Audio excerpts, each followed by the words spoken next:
Belitung.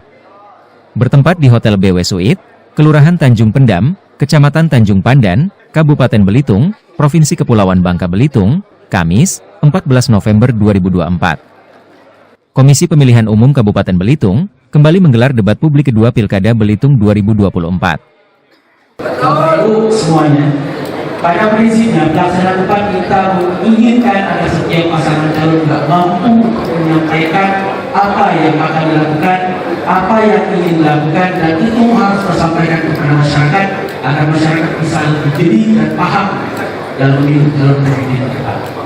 Tanpa hadir dalam acara tersebut, ketiga pasangan calon Bupati dan Wakil Bupati Kabupaten Belitung, Kajari Kabupaten Belitung, Kapolres Belitung, Komandan Lanut HAS Hananjudin, Dandim 0414 Belitung, dan Pospol AL, serta tamu undangan lainnya. Baik Bapak Ibu hadirin yang berbahagia, selamat datang kembali dalam debat publik kedua calon Bupati dan calon Wakil Bupati Belitung tahun 2024. Kegiatan debat publik kali ini mengusung tema penguatan layanan dasar dan pemerataan akses berbasis birokrasi yang kuat dan berintegritas, serta berorientasi pada pelayanan publik menuju masyarakat tangguh dan solid. Dan boleh undangnya untuk penyerahan amplop dari panelis kepada KPU Kabupaten Belitung. Sebelum dimulainya debat publik, pasangan calon dan tamu undangan disuguhkan dengan tari-tarian oleh pemuda-pemudi Belitung.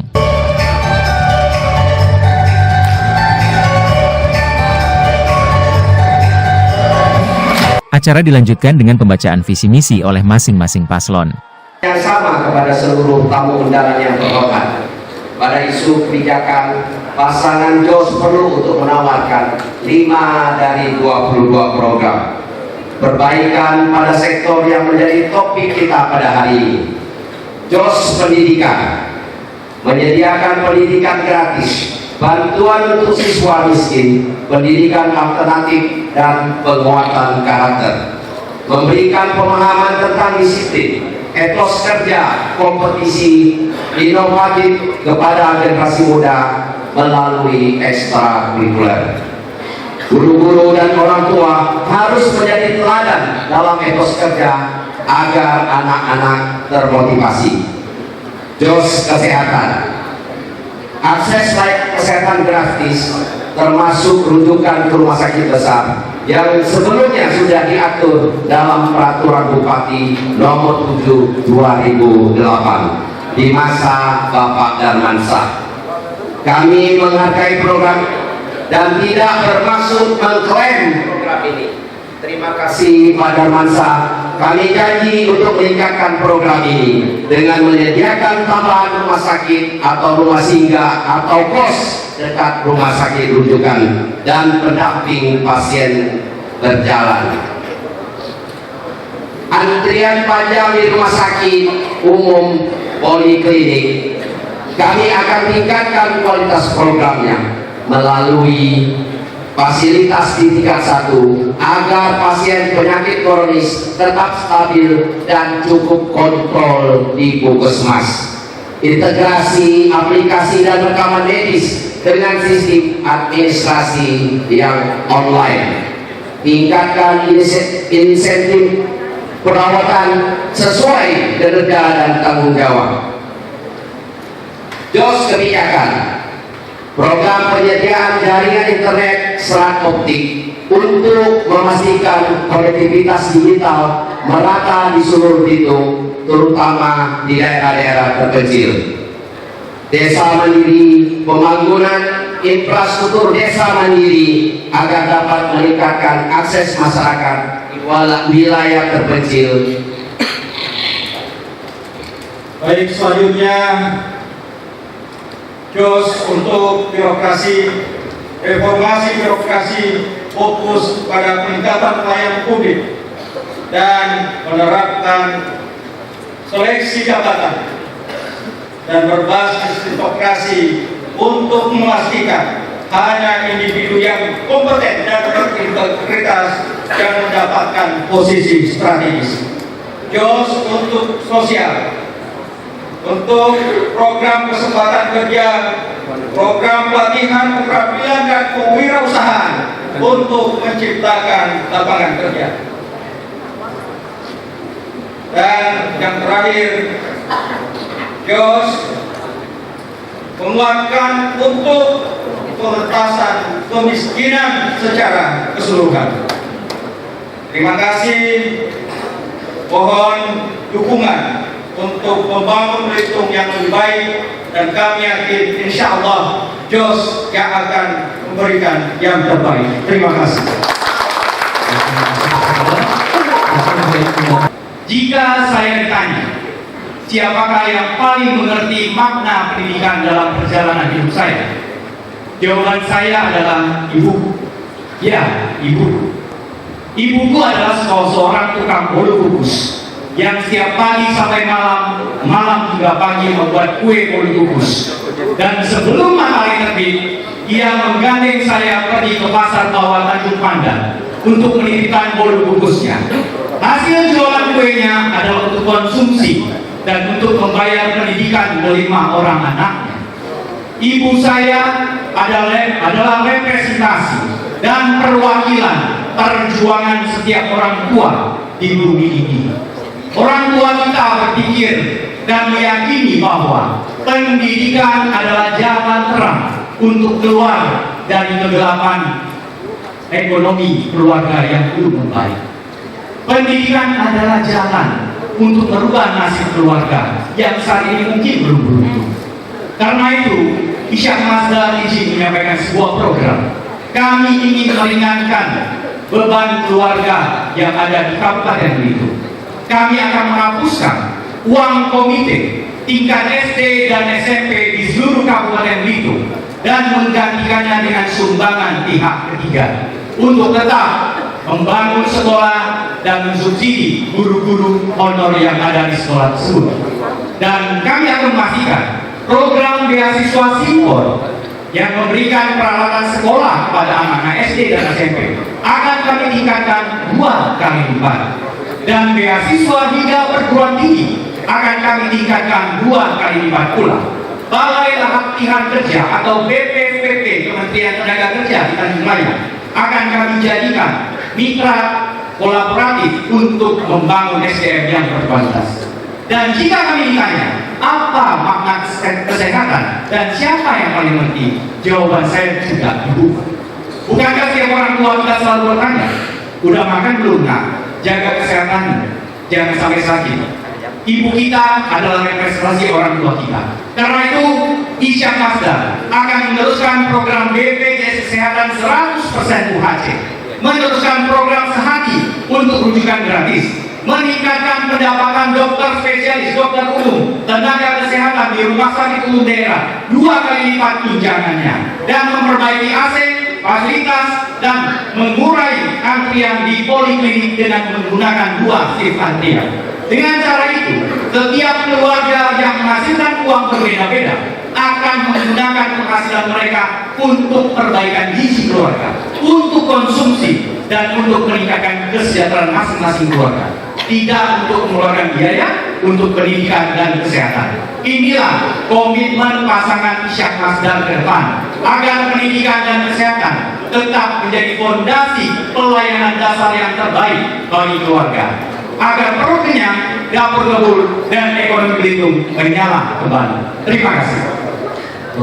Berkaitan dengan penguatan layanan dasar dan pemerataan akses berbasis birokrasi yang kuat dan berintegrasi dalam rangka pelayanan publik kepada masyarakat, sepintas menilik ke belakang dari pengalaman yang kami miliki terkait birokrasi dan pelayanan dasar, maka yang pertama bagi kami adalah aspek manajemen perubahan yang bertujuan untuk mengubah pola pikir dan budaya kerja baik secara individu maupun kelembagaan menjadi lebih baik melayani dan berintegrasi.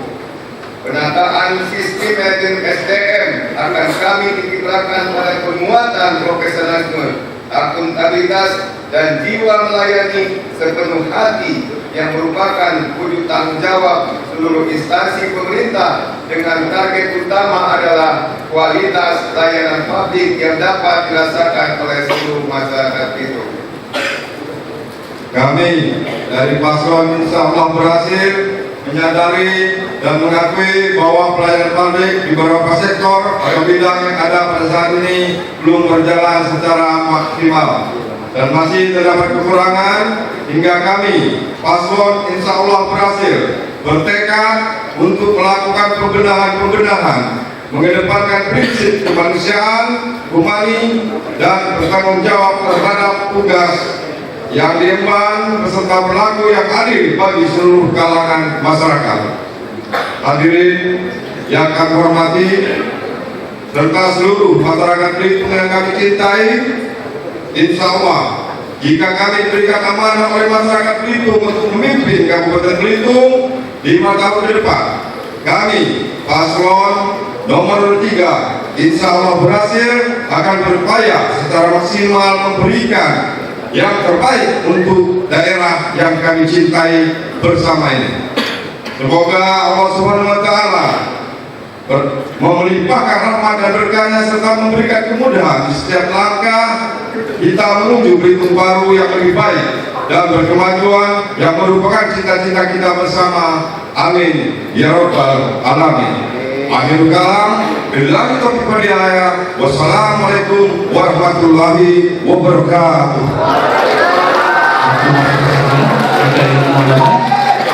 Seusai membacakan visi misi oleh paslon, kegiatan dilanjutkan dengan acara inti, yaitu saling memberikan pertanyaan antara sesama paslon. Oke, terima kasih. Walaupun ini istilah, mungkin istilahnya mudah untuk bisa ditanggapi. Terkait program pelanjut, mungkin semua sudah tahu itu bukan istilah. Program pelanjut adalah program medis keliling dengan motor atau mobil yang menurut kami tidak begitu maksimal tercapai sebagaimana yang kita harapkan. Apa indikator-indikator yang Bapak gunakan untuk menilai keberhasilan program ini selama 5 tahun? Dan apa faktor-faktor utama yang menyebabkan kegagalan ini?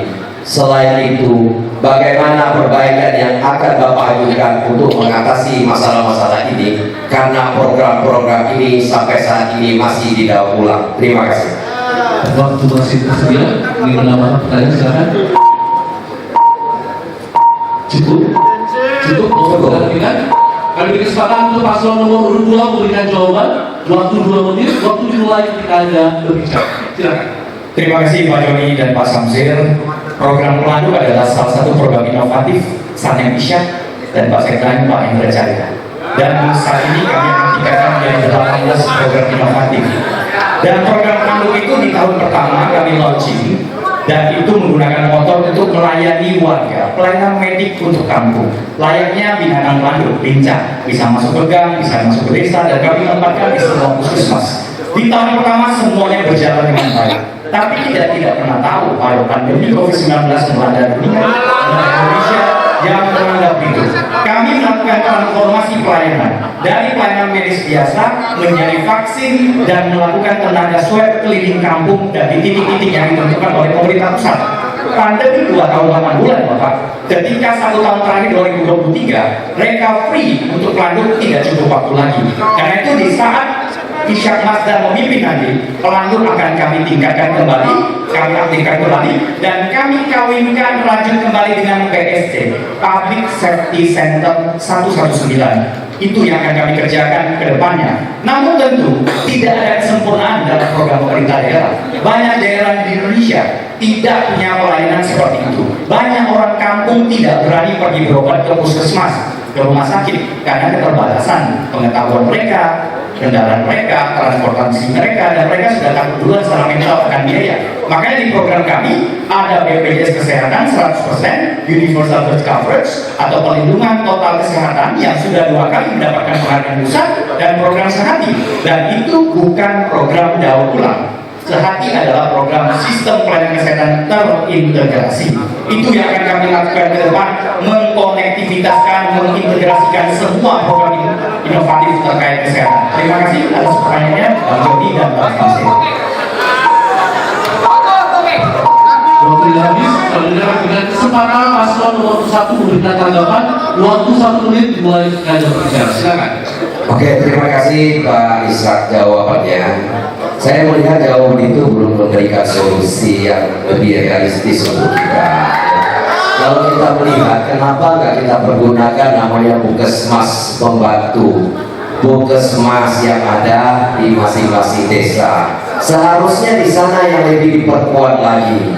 Kasihan kita pada masyarakat kalau untuk program-program seperti itu akan menguras biaya-biaya lagi yang seharusnya bisa kita pergunakan untuk yang lain. Obat-obatan lebih diperkuat di sana, tenaga medis yang bisa lebih diperkuat di sana, sehingga pengobatan akan lebih terintegrasi.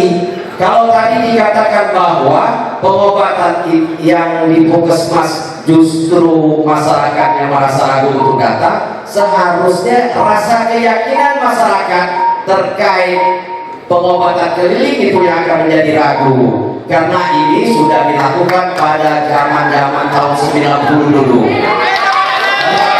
Acara ditutup dengan closing statement oleh masing-masing paslon. Oke, terima kasih. Sebelumnya mungkin saya berpantun dulu. Pagi-pagi naik sampan ke hulu, menyusuri sungai penuliku. Jangan lagi tidak memilih, pilih nomor 1 untuk masa depan yang baru. Pendidikan mengajarkan kita tentang nilai-nilai integritas, kejujuran dan tanggung jawab. Kita pernah menaruh harapan pada janji-janji besar, berharap ada perubahan nyata, kesejahteraan yang lebih baik. Namun kenyataan kita sering disuguhi sesuatu hal yang belum dapat maksimal terwujud. Mungkin ada yang meragukan pasangan Jos, atau mungkin sebaliknya, pasangan yang sudah mencoba tapi belum memenuhi harapan. Pengalaman saya dalam membangun korporasi besar memberikan saya wawasan dan keterampilan yang relevan untuk memimpin Belitung. Dalam dunia bisnis, saya belajar mengelola sumber daya, berinovasi, berkolaborasi, dan bertransformasi untuk mencapai tujuan bersama. Prinsip-prinsip ini juga berlaku dalam pemerintah. Semua saya kembalikan kepada kekuatan demokrasi. Dan penguatan terbaik adalah penguatan di sektor pendapatan. Kita mau bangun apapun, kuncinya di saat kita memiliki anggaran bersama. Insya Allah semua kita akan bisa bangun secara keseluruhan dan berkeadilan. Jos tanggal 27. Terima kasih. Terima kasih. Tibalah kita di penghujung debat kedua. Debat kedua adalah tanda bahwa Pilkada Belitung tahun 2024 pun akan segera berakhir prosesnya. Karena itu izinkan Ishak Merobi dan Haji Masdar Nawawi dari lubuk hati kami yang paling dalam, kami ingin menyampaikan permohonan maaf kepada seluruh masyarakat Belitung jika ada perkataan dan perbuatan kami yang terasa kurang menyenangkan bagi Bapak Ibu sekalian, dan juga kepada kedua paslon saudara kami. Kami percaya Bapak Ibu dan Bapak-Bapak sekalian punya tekad yang sama untuk membangun Belitung. Mohon maafkan kami lahir dan batin juga. Belitung ini milik kita bersama. Kebersamaan dalam keberagaman. Kita punya niat yang sama. Ini kembali kepada pilihan masyarakat. Ingatlah bahwa Pilkada ini 27 November. 28 November kita semua akan kembali ke aktivitas normal, mencari nafkah masing-masing, mengais rezeki masing-masing. Tidak ada bupati yang akan memberikan gaji kepada kalian semua. Karena itu jaga persaudaraan, jaga kebersamaan, jaga silaturahim. Tapi kepala daerah yang benar, yang tepat akan membawa kebaikan dan arah kita lebih mudah untuk mencari rezeki dan nafkah. Dan untuk itu saya minta Pak Haji Masdar Nawawi. Saya ingin menyampaikan bahwa Rasulullah SAW bersabda, bekerjalah untuk duniamu seakan-akan kamu akan hidup selamanya, dan beramallah untuk akhiratmu seakan-akan engkau akan mati besok. Dengan restu Tuhan yang Maha Kuasa dan atas izinnya dan seizin masyarakat Belitung, izinkan kita bersama November 27, nomor 2 yang dituju. Buka kertas suaranya, lihat tengahnya, coblos baju biru muda. Perut kenyang dapur kebun, ekonomi Belitung menyala kembali.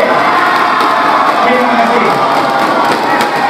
Dari sesi 1, 2, 3, 4, dan 5, dan 6 tentunya ini sungguh luar biasa. Ya, di sini kami luar biasa bahwa apa yang diberikan pertanyaan maupun apa yang kita diskusikan semuanya itu masyarakat akan menilai, ya kan? Pada masyarakat bisa menilai mana jawaban itu sesuai dengan pertanyaan, mana yang tidak sesuai dengan pertanyaan. Oleh karena itu masyarakat bisa menilai, menentukan nanti, oh kira-kira yang bisa menjadi pemimpin Belitung itu nomor 1 kah, nomor 2 kah, nomor 3 kah. Nah, itu kami silakan kepada masyarakat. Yang penting proses statement kami bahwa yang penting ketika ingin menjadi bupati, wakil bupati, di antara kami ini harus punya 2 hal. Yang pertama, kami punya niat baik, punya politik will, punya komitmen. Apa itu? Untuk semuanya kita bicarakan dari 1, 2, 3, 4, 5, 6 tadi, semuanya untuk meningkatkan pendapatan masyarakat kita Belitung, meningkatkan PAD Belitung, dan yang lebih penting meningkatkan kesejahteraan masyarakat Belitung. Insya Allah niat baik paslon 1, paslon 2, paslon 3 bisa dinilai oleh masyarakat. Yang cocok jadi pemimpin Belitung adalah 1, 2, 3. Kami serahkan kepada masyarakat. Terima kasih. Itu saja komentar kami. Mudah-mudahan kami nomor 3 yang kami lakukan pada tes 1, 2, 3, 4, 5, 6 masyarakat bisa memberikan nilai terbaik buat kami. Sekian, terima kasih dari kami. Jangan lupa nomor 3. Sekian, terima kasih. Dari Hotel BW Suite, Kelurahan Tanjung Pendam, Kecamatan Tanjung Pandan, Kabupaten Belitung, Provinsi Kepulauan Bangka Belitung, Iswandi, HITVberita.com melaporkan.